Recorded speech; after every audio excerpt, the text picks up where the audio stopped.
Hello everyone, welcome back to my channel. কেমন আছো সবাই? আশা করি সবাই খুব ভালো আছো।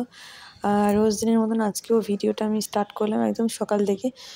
যদিও বা সকালে শরীরটা না খুব একটা ভালো লাগছিলো না, মানে আগের দিন রাতে ঠিকঠাক ঘুম না হলে যেটা হয় আর কি, সকালবেলা শরীরটা একদমই ভালো লাগছিলো না। কিন্তু দেখো সকাল সকাল তো উঠতে হবে, মাসি ঘরের কাজ আর সমস্ত কিছুই আমার ওপর একার উপর ডিপেন্ডেন্ট। যেহেতু সকালবেলা ঘুমায়, সকালবেলা যতটা পারি ততটা করে নিই। আজকে শরীরটা এতটাই খারাপ লাগছিলো, কী কাজ করব। আজকে তো মানে ঘরটা মুছে দেওয়ার জন্য কাকিমা আসে আমার, মানে এক কাকিমা এসে ঘর মুছে দেয় একদিন বাদে একদিন। তো কাকিমা এসে ঘর মুছে দেবে, ঘর মুছতে হবে না, মানে ঝাড় দেওয়া ঘর মোছা আজকে পুরো দায়িত্ব ওনার। আমার যে কাজটা আছে সেটা হলো সকালবেলা মামামের খাবার রেডি করা। তো মামামের খাবার রেডি করে রেখেছিলাম মামাম ঘুম থেকে ওঠার আগেই। যখন ঘুম থেকে উঠে পড়েছে তখন মানে ওর খাবার রেডি হয়ে গেছিলো। তা ওর ঘুম থেকে উঠে ওকে জল টল খাইয়ে ওর খাবার আমি খাইয়ে দিয়েছি। তারপরে কিন্তু আমি নিজের জন্য এখানে ডিম ভাজছি। আর দেখো এই যে একটাই ডিম ছিল, তারপরে তো মা আবার এনে দিয়েছে 6টা ডিম। আসলে মাকে বলে দিয়েছিলাম যে তুমি দোকান থেকে এনে দিও, আমার তো বাইরে বেরোনো হয় না। তো মাই বেরোনো আসার সময় 6টা ডিম নিয়ে এসছে। আর মামামকে সকালবেলায় কিন্তু ওই যে ভাত খাইয়ে দিয়েছি, যেহেতু আগের দিন ও রুটি খেয়েছিল আর এখন বলছে কোলে উঠবে। তোমার ডিম ভাজা ওইদিকে হয়ে গেছে, ব্রাশ আমি করি আর ওকেও করাই, দুজনে একসঙ্গে করি। মানে একা একা তো করতে চায় না, আমাকে দেখলে তাও করে। আগের দিন মা 3টে আম দিয়ে গেছে। আমি তো ফার্স্টে ভেবেছি মানে কাঁচা আম, মানে আমি অত ভালো করে ফ্রিজে টিজে রাখিনি। পরে দেখলাম ওটা পাকাই আছে। মা রাতে একটা খেয়ে গেছিলো আর আমার জন্য 3টে রেখে গেছে, 4টে এনেছিল।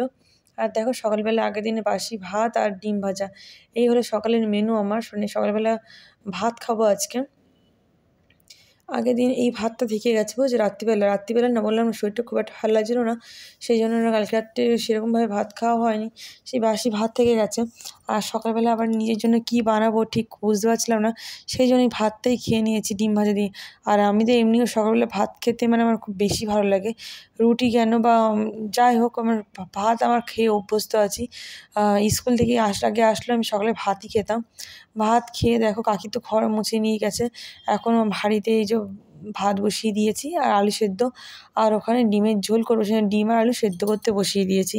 আজকে ডিমের ঝোল আর আলু সেদ্ধ করবো। আর যখন কাকি ঘর মুছতে এসেছিলো তখন মাও এসেছিলো, মা আবার এই যে পুঁই দিয়ে গেছে, পেঁপে আর আলু দিয়ে গেছে।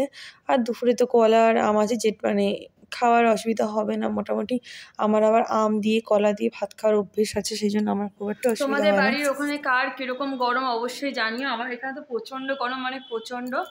আর আমি দুপুর মানে কি বলতো ওই তো রান্না করে মামাকে স্নান করিয়ে দিয়েছি, আর তারপর আমিও স্নান করে নিয়েছি। আর এই দেখো ভিজা জামাটা এখন বারান্দায় মেলতে যাব। সকালবেলা কিন্তু অনেক কাচাকুচিও করেছি, কাচাকুচি করে বারান্দায় সব মেলে দিয়েছি।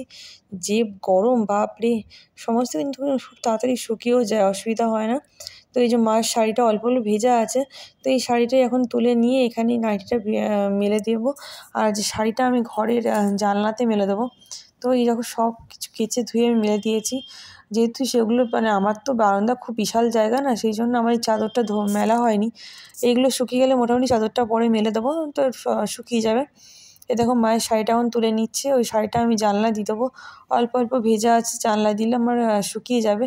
আর নাইটি যেহেতু মানে ভেজা, তো এটা মেলে দিলাম, পরে এগুলো সব শুকিয়ে গেলে চাদরটা মেলে দেবো, শুকিয়ে যায়। আর গরমের দিন না খুব একটা অসুবিধা হয় না জামা কাপড় শুকাতে। শীতের তো দিনে আমাদের স্নান হয়ে বর্ষার গেছে, দিনে খুব এখন সমস্যা আমরা হয়, সেই জন্য খাওয়া দাওয়া ছাদে করবো, মেলি। তাই না মা? তো স্নান চলে এসো। কমপ্লিট, আর এখন চুল আঁচড়াবো। আর কী বলতো, ভাত তো মানে যেহেতু আজকে মা তরকারি দিয়ে যায়নি, আমি নিজে রান্না করে দুজনের জন্য কী তরকারি করব, ডিমের ঝোল আর ভাত করেছি। এই যে ভেজা শাড়িটা এখানে মেলে দিয়েছে, এই জানলাটা খুললে খুব ভালো হাওয়া দেয়, হাওয়া বলতে গরম হাওয়া দেয়। শাড়িটা যেহেতু মেলেছি ঠান্ডা ঠান্ডা হাওয়া দিচ্ছে। তো এবার মামা আর আমি খেতে বসে যাব, কারণ 12টা 12:30 ঠিক বাজতেই যায়। এবার মামাকে খাইয়ে টাইয়ে তাতে করে ঘুম পাড়িয়ে দেবো। স্নান করা কমপ্লিট মাম্মা আর আমার আসছে মাম্মা। আর এখন 12:30টার মতন বাজতে যাচ্ছে, এখন খেয়ে নেবো। ভাত আর ডিমের ঝোল করেছি। কি হলো? সারাদিন মামাকে নিয়ে আমার সময় কেটেছে মোটামুটি। আর এখন স্নান করে জাস্ট পাখা চালিয়ে একটু বসেছি, এত গরম না, প্রচণ্ড গরম। স্নান করে আসলেও ঘেমে যাচ্ছে, সেটা ফ্যান চালিয়ে বসেছি। আর দেখো ওই সাইডে অল্প অল্প ভেজা আছে, আর ওইখানে তো একটু হাওয়া আসে, গরম হাওয়া, ভেজা ওটা মেলে রেখেছি, ঠান্ডা ঠান্ডা হাওয়া আসবে। আর এখন তো 12:30 মতন বাজে, খেতে খেতে আমাদের 1:30 মতন হয়ে যাবে, মানে খেয়ে উঠতে উঠতে ও তো 1 ঘন্টা লাগে মামামের খেতে, 1:30 পৌনে 2 হয়ে যাবে। তারপর 2টোর সময় এটা চালিয়ে দেবো, এসি চালিয়ে দেবো, আবার 4টের সময় বন্ধ করে দেবো। বিকালবেলা অফ থাকবে, তারপরে মা যখন আসে তখন চালাই, মানে রাত্রিবেলা 8টা 9:30 সময় চালিয়ে দিই। তো সারা রাত মোটামুটি চলে, তারপরে আবার বন্ধ করে দিই। আর কী বলতো, এত প্রচণ্ড গরম না, মানে থাকা যায় না। এখানে রয়েছি তাই এসি চালাচ্ছি, যখন আমি পুরুলিয়া চলে যাবো তখন তো আর ওখানে আমাদের এসি নেই, তখন এমনি আমি নর্মালি ওখানে থেকে অভ্যাস হয়ে যায়, অসুবিধা হয় না। ওখানে আসলে এতটা গরম, মানে এতটা ঘাম হয় না, এতটা লাগে না। আর এখানে যখন আছি, এসি যখন আছে সেই জন্য চালাচ্ছি, থাকা তো হয় না, মানে আমাদের এখানে থাকা হয় না। তো 2 মাসের মধ্যে ইলেকট্রিক বিল আসেনি, পুরো 0 এসছে। এই মাসে আসবে, অনেকটাই আসবে, কারণ এত মানে লাইট পাখা ফ্যান চালানো হচ্ছে, এবার সেই ইলেকট্রিক বিলটা একটু বেশি আসতে পারে। তো তো আর এই কদিন তো থাকবো মনে হয়, তারপর তো আবার আমার যে কাজটা আছে, মোটামুটি আমার একটা দরকারি কাজ আছে, ওটা হয়ে গেলে আবার আমি চলে যাব। তো এখানে খুব একটা তো থাকা হয় না, সত্যি কথা বলতে। কী বলতো, আগের ভিডিও তোমাদের বলেছি, একা একা আমি একদম থাকতে পারি না। এখানে একা থাকতে আমার যে কী কষ্ট হচ্ছে, মাঝে মাঝে সেটা মনে হলে তখন আবার মানে খুবই খারাপ লাগে। তারপর যখন আবার এই ভিডিও টিডিও করি তখন ভাবি কি এই ভিডিও করছি, কাজ করছি, এসবের মধ্যেই মানে ব্যস্ত থাকতে চাই। তার কারণ ওই একাকী বসে গেলে না আমার প্রচণ্ড মন খারাপ, শরীর মানে প্রচণ্ড মন খারাপ লেগে তাতে শরীর খারাপ হয়ে যায়। আর আমাকে তো ঠিকঠাক থাকতেই হবে না, মামামকে দেখতে। আমি যদি এখন মন খারাপ করে আমি বসে থাকবো, মানে আমার তখন আর কোনো কাজে এনার্জি লাগে না। তো সেই জন্য মন খারাপ করে তো কোনো লাভ নেই। সেই জন্য মানে সবসময় ওই নিয়ে আর ভাবি না। ঠিক আছে, এখন থাকতে হচ্ছে। এখন সবসময় তো আমি যেটা চাইবো সেটাই হবে না, পরিস্থিতি বুঝে। আমার একটা কাজ বাকি আছে বলতে, আমার মানে একটা ইম্পর্টেন্স বা দরকারি কাজ, অফিসিয়ালি কাজ বাকি আছে, যেটা আমাকে কলকাতা থেকে করতে হবে। তো সেই জন্য আমি ওখানে যেতে পারছি না, মানে পুরুলিয়ায় গেলে অতটা রাস্তা করে জার্নি করে যাব, আবার আসবো করতে। আমার কাজটা তোমাদের হলো ওই 16-17 তারিখের মধ্যে হয়ে যাবে।